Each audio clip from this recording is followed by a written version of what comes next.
Hello, happy Friday, everybody.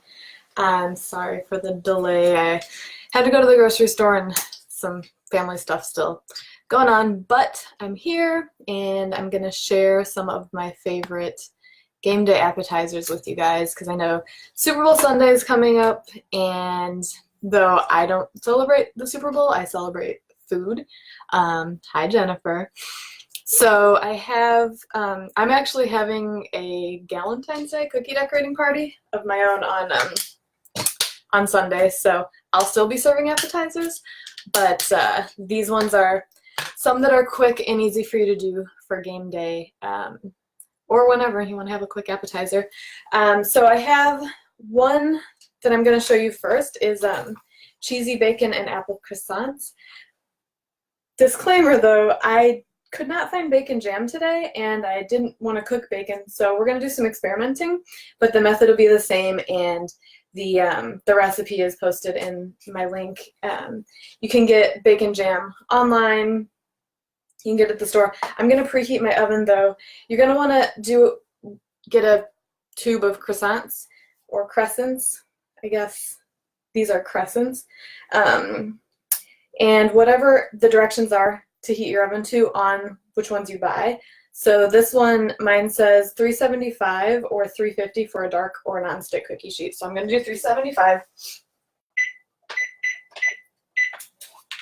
And my baking sheet is right here.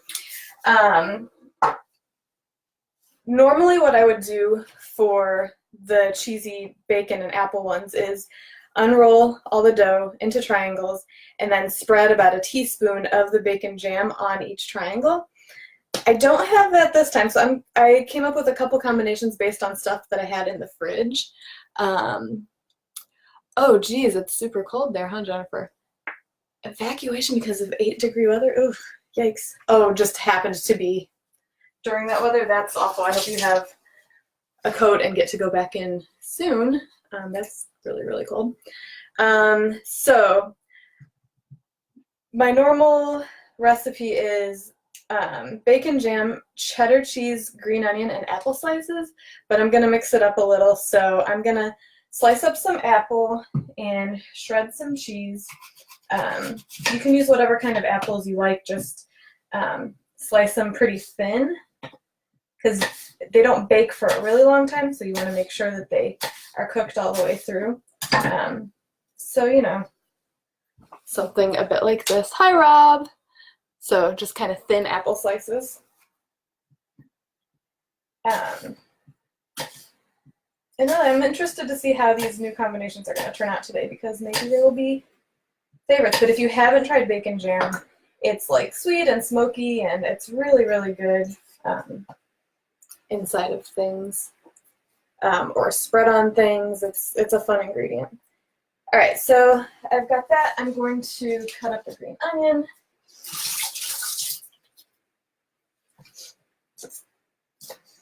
I usually use such a small knife for that. Again, I'm just cutting things fairly thin because they're not going to cook for too long inside of this, inside of the dough. I think the container that I have says 9 to 12 minutes. So since they're going to be in the oven for a little bit, I thought I'd show you another one. It's like barely a recipe, but something that I've been making. My mom used to make them for me. We call them pickle treats. People call them all sorts of things, but they're always a hit and super easy to make. You can make them in advance. These that I'm making right now, you could make in advance, but you're going to want to keep, like, you'll need to reheat them so that they're nice and toasty. All right, so I've got some apple, I've got some green onion. I just came up with a couple. I'm going to try fig apple cheddar, ham, Swiss, and apple. I have some blue cheese crumble, so I'm going to try blue cheese with apple and fig.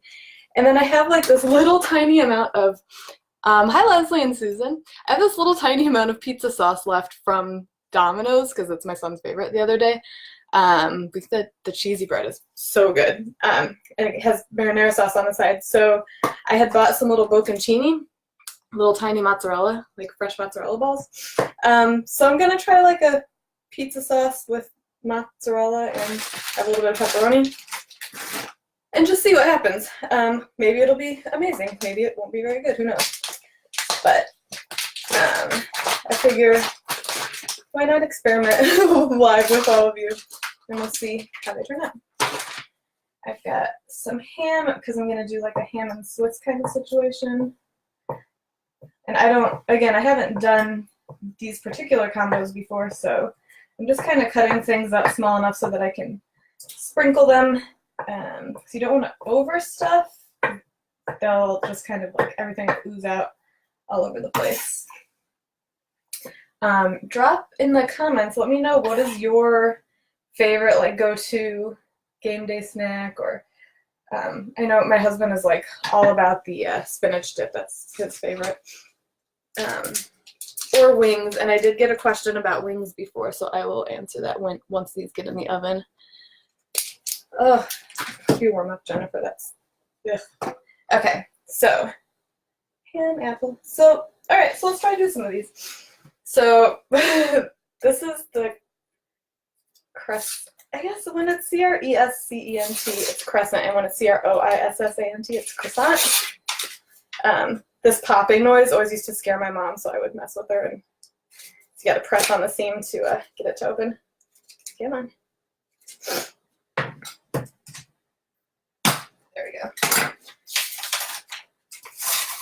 So if you've never worked with this stuff before, it's like perforated dough. So they do it into, it's like, you can see the little dotted lines, and that's where you tear to get your triangles. So again, if you're using the recipe that's on my website, you would take the triangles, spread a little bacon jam on them, a slice of apple, sprinkle on some cheddar cheese and green onions, and roll them up.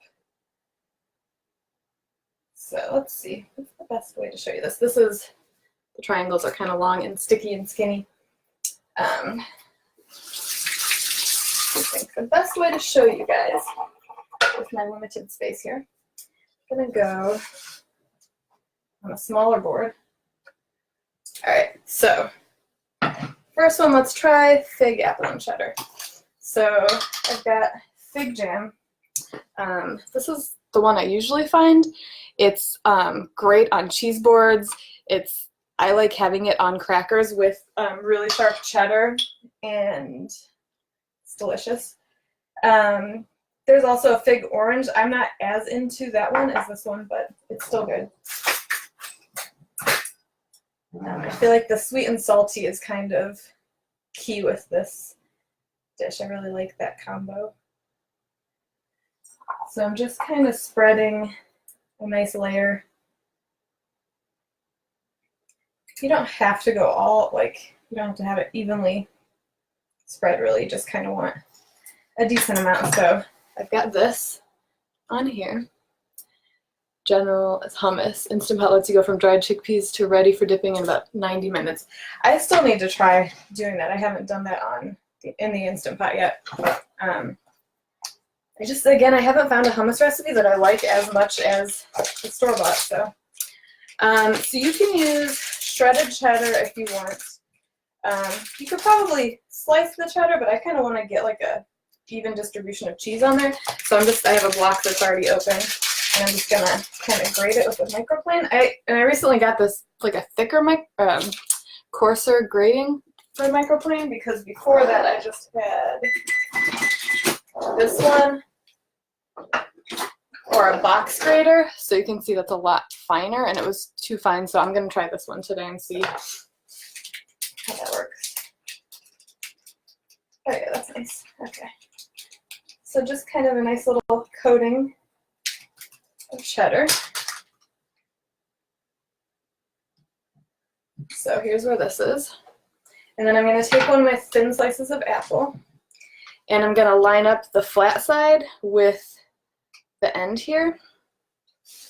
And I like the addition of green onions. I don't know, it just gives it a little something fresh and different. So I'm going to sprinkle some green onions on.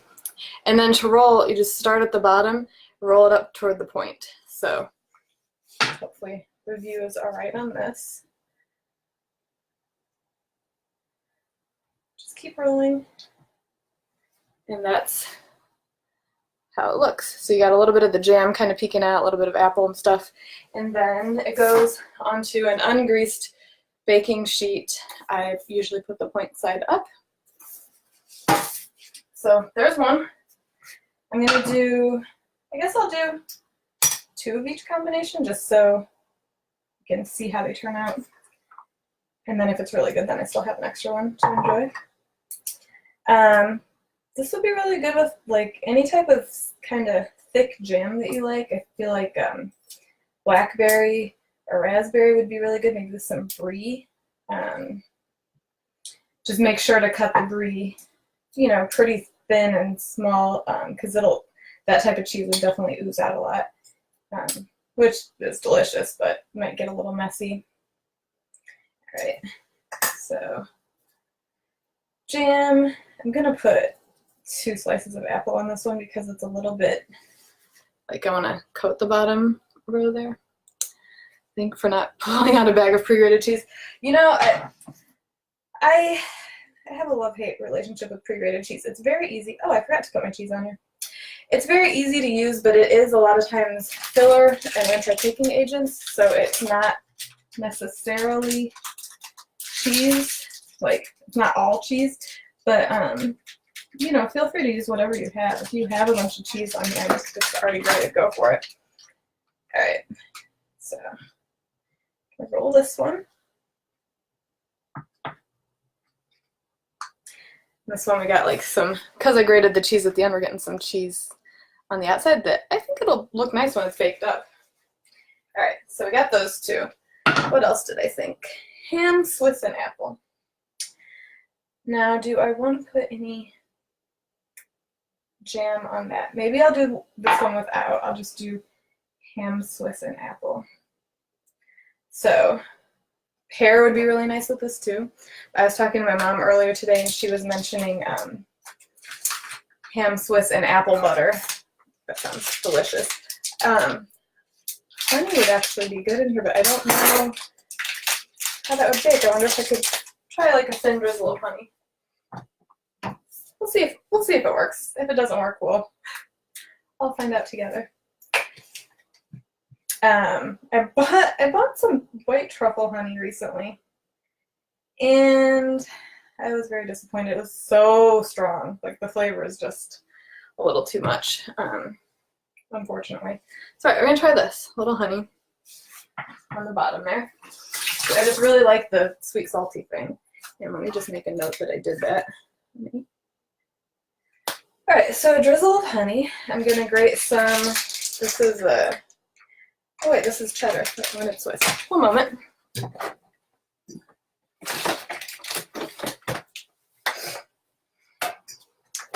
There we go. This brand was on sale today, and I like them.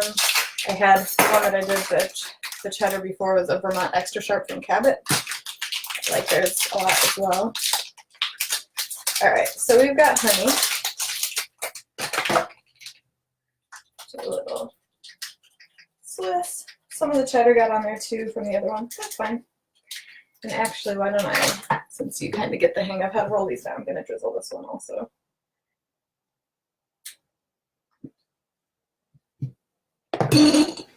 Are any of you guys going to Super Bowl parties, hosting Super Bowl parties? Last year at the Super Bowl Sunday, I was stuck in the airport on my way back from a conference. I ended up sleeping at O'Hare, which was an interesting way to spend the day, but I just kind of embraced it, and like there was nothing I could do about it. It was out of my control, so I got to see what O'Hare's like for an extended period of time. It was interesting. All right, so I did the honey, Swiss, and then I'm just sprinkling a little coating of ham, some green onions. I don't know why, I just think green onions make a lot of stuff like this. Great, so this is this one, and then I'm gonna put some apple on that also. What's a Super Bowl? Yeah, if you're on Reddit, if you go to the subreddit Super Bowl, it's actually Superb Owl, and it's just people posting pictures of owls that are looking pretty awesome. Oh, aside from all of the not fun family health stuff that's been going on lately, I have great news. My sister-in-law and my brother welcomed their second baby girl last night. Margaret Rose, I think that's her name. I should double check that. We just found out, like literally as I was getting ready to go live here, what her name was. So I'm just doing like a little bit of space in between because they do grow a bit. So ham and Swiss and apple, cheddar, apple, fig. The ham is honey. All right, blue cheese, apple, and fig now. Although I feel like maybe I don't know if the honey's gonna work. I was gonna say the honey might be better with the blue cheese. This is sometimes how I cook. I just figure out what I have around and just kind of go for it.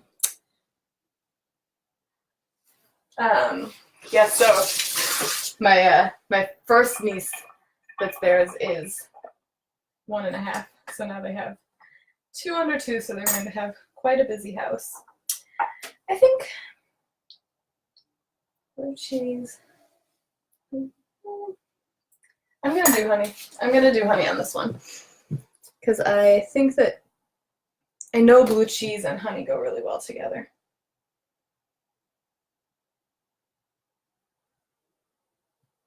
Okay, so honey.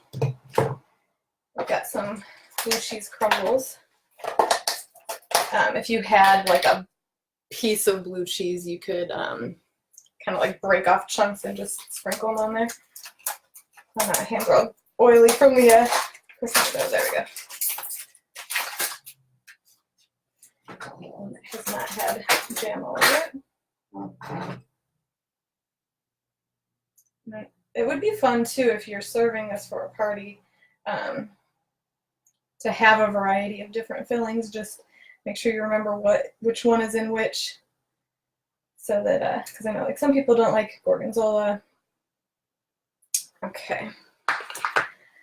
And again, I think this one would be really good with pear. I don't have any, but I think that would be delicious. You could also use other fresh herbs if you like. Green onion kind of goes with everything. Blue cheese, apple, honey. Okay. And then we've got 2 more. I'm going to try that pizza situation. Just kind of rinsing my fingers off in between because the dough is very sticky and kind of greasy. Okay. So lastly, I'm gonna do a little layer of pizza sauce. You don't have to use Domino's pizza sauce. You could also use, I just have this, but you could also use, marinara might be a little thin, so just kind of go easy on it.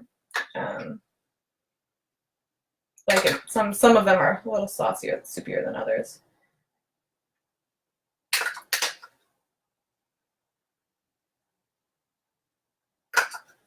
Like just enough for 2 of these too. Okay, so pizza sauce. And I think I'm going to, if you guys aren't familiar with this, fresh mozzarella is a totally different thing than shredded, but these are the little itty bitty ones. It's called bocconcini, and they're nice and squishy. And if you get it from like the Olive Bar, which is where I got this today, you want to make sure to get some of the liquid that's in there. It'll help keep it kind of fresh for longer. And all right, so I think the best thing to do with this would be maybe cut it in little pieces, like 6.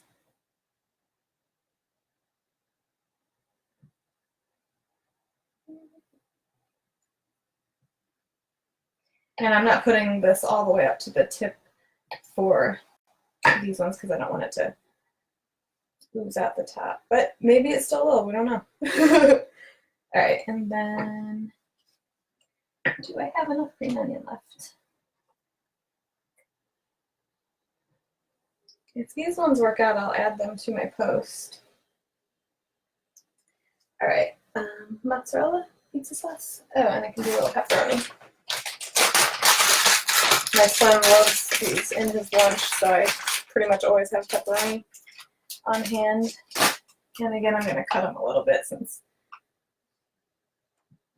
these are small.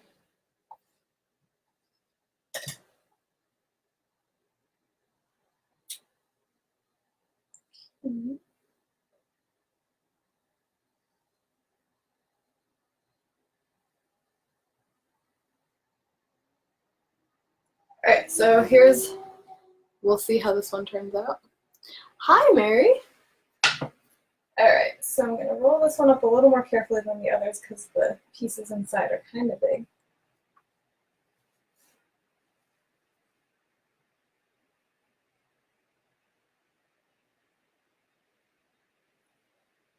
Alright. If you want that like kind of curly crescent shape, you can like bend the edges. I don't normally do it, but try a little bit. Some of the like the apple and stuff makes it a little hard to bend. But alright, here's our tray. We've got 4 different flavor combos in here. And oh, and hi Dad. So this is gonna go into the oven. I'm gonna check it after 9 minutes. And we'll see if they're brown yet. You just want to cook them until the top is nice and brown. So while that's in there, I'm going to show you, oh, I did get a couple questions. Let's see, really quickly. Somebody asked about my favorite wing recipe. I think that was Rob. I don't make wings too often. My husband does love them. We usually get them out, but aside from like the Frank's Red Hot, you know, just cooking them and tossing them in that sauce, there's one in this cookbook, Tyler's Ultimate, for the ultimate chicken wings with curry lime butter. So, oops. That's one of my favorites. Mine never look quite like that.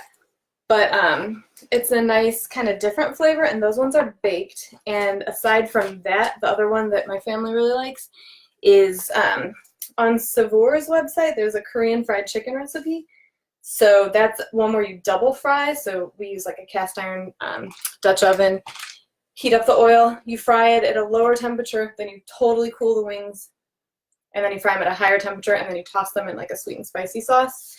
And my husband, there's a place, he works in Times Square, there's a place called Hell's Chicken, and they do those and they sprinkle crushed peanuts on top. So we did that when we made them.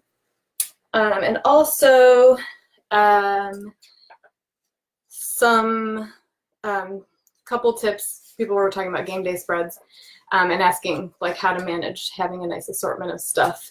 I don't find trouble in just like getting some of the stuff from the store or the deli. In New York, you can get like a 3-foot or 6-foot long deli sandwich. Those are always a hit. You know, you can get wings from the store. You can get a pre-assorted vegetables with dip. If you want to make your own dip, I have a ranch seasoning mix that I use. There's a recipe for a taco salad with homemade chipotle ranch dressing, and you can, there's a ranch seasoning mix in there. It's just a bunch of dried herbs. It's parsley, salt and pepper, garlic powder, onion powder, dried dill, dried thyme, paprika, and celery seed, and then I mix it with just a tablespoon of that mixture with Greek yogurt and regular yogurt mixed together, and it tastes just like ranch. And then if you want to make it chipotle, you can add some of the adobo sauce from canned chipotle. And then I have a whole list of game day appetizers that are popular that are up on my site. I've made a couple of them here live before. I'm going to push this off to the side because I need a clean board. So these are pickle treats, what I'm going to make next. It is barely a recipe again, but it's always a hit when we make them. So basically it's ham. So this is sliced ham with cream cheese and dill pickles. It sounds insane, but it's really, really good if you like ham and pickles, which I have a friend who we have pretty much all the same interests, except she doesn't like ham and like pickles and olives, so it's the only thing keeping us from being full twins. I need a food artist on staff. Well, when I take photos of the things I do on my own photography. So dill pickle spears, and then the sliced ham. And I cut the pickles because the spears are usually so large. So I just cut them into smaller pieces and use paper towels to dry them off, because if you don't, when you go to spread the cream cheese, it's all like kind of slip slidey. So, and I usually will use a whole pack of ham, and I'll just keep going till I run out of ham when I'm making these for a crowd. But these today will be for me with my lunch, I guess. Let's see if there was any other questions yet. Hi, Carrie. And then cream cheese, get the soft kind. If you use the bricks, just kind of let it sit out at room temperature for a little bit to soften so that it's easier to spread. So just a really decent layer of fuzz from the lid.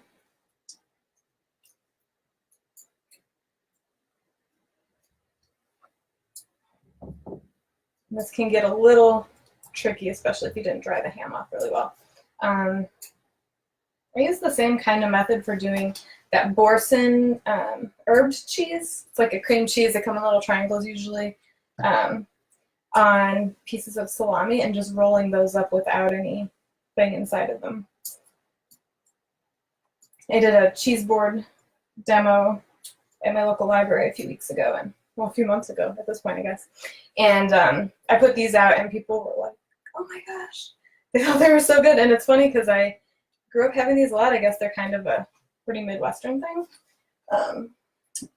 Bring this closer so you can see. So I just put the ham with the cream cheese, put the pickle toward the end in the center, and then roll it up. And then me and my mom used to just put a bunch of these on a plate as a snack, but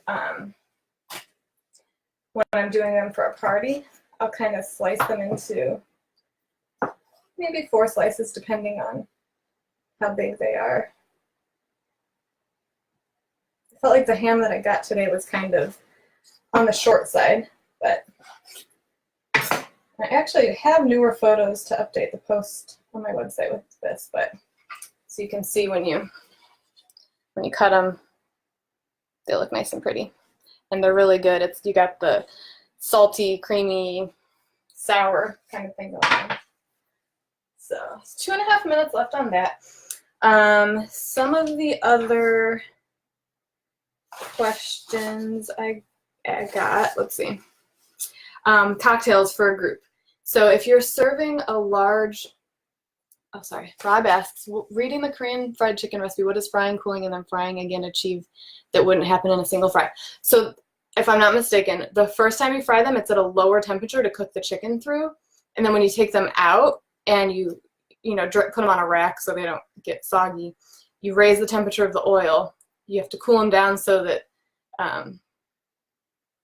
look at the recipe, might have notes on that, but when you want them back to room temperature before you put them back in the oil, because it's at a higher temperature and it'll just crisp the outside.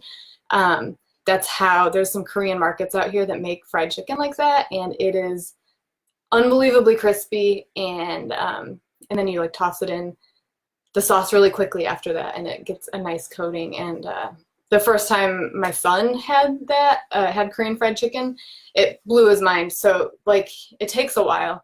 So here we went to a place that it's like a Korean market, and we walked in.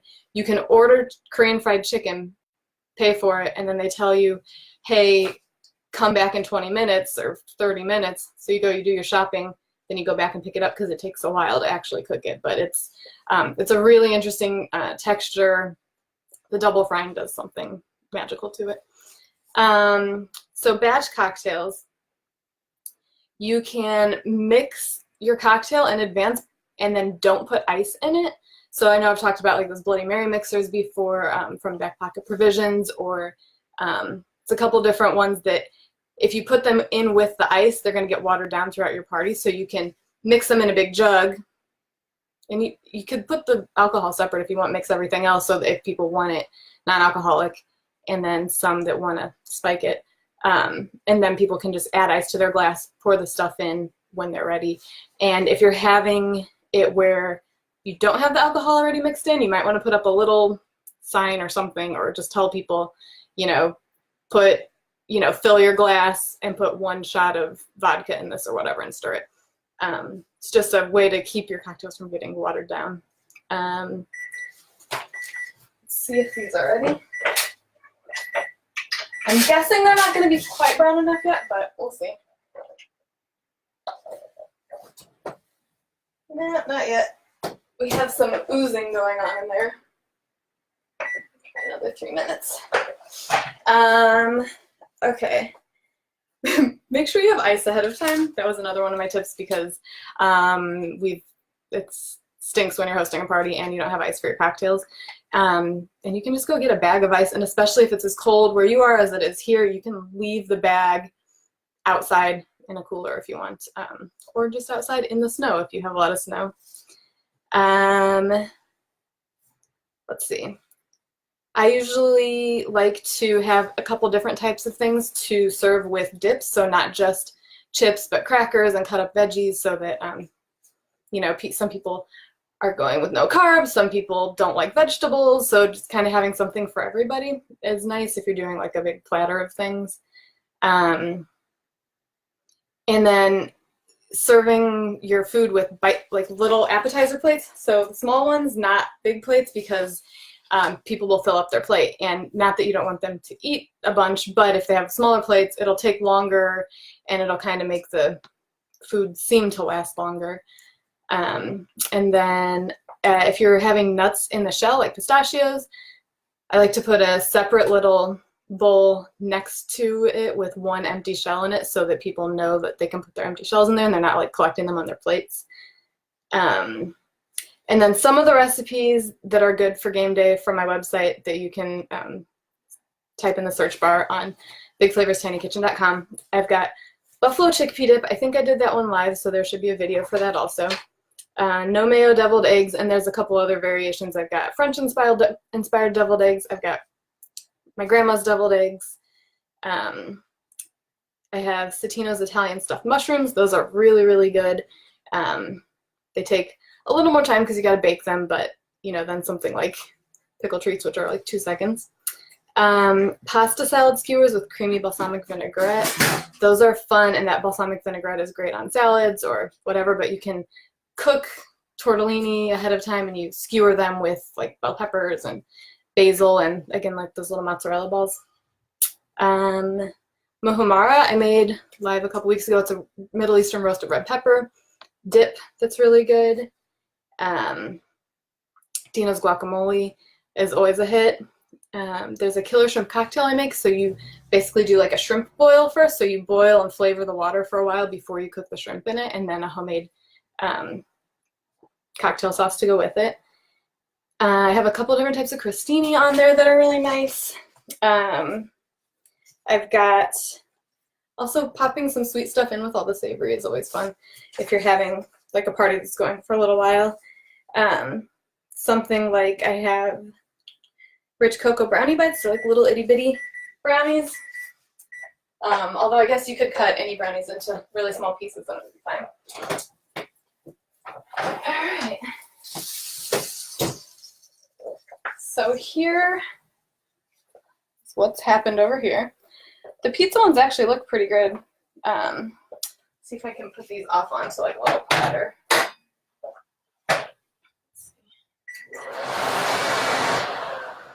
Can I reach one without getting up on a stool? Maybe not. I don't think I'm going to be able to cut into them right away because I don't want them to fall apart completely, but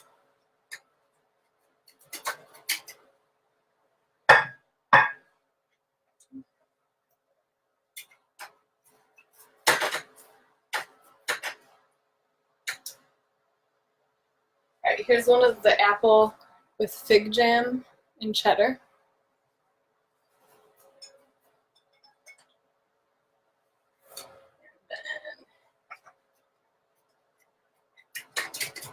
Swiss.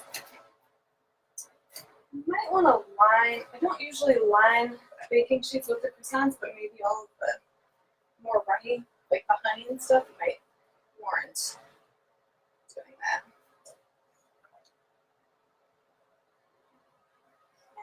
And then pizza one looks like really well.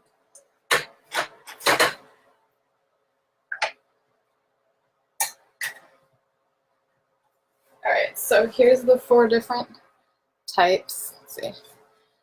This was the first one. Do you guys want me to cut into them? Here, let's see. They might just kind of melt away since they're so hot out of the oven, but we can try.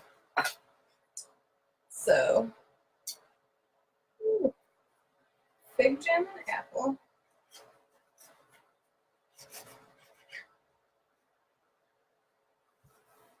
See that cross section? I'm not going to take a bite of that right now because it'll totally burn my mouth. Second one, which one was that? Ham Swiss. So I had some honey and apple. That one looks pretty good. And they all had green onions in them. Let's see. Blue cheese, apple.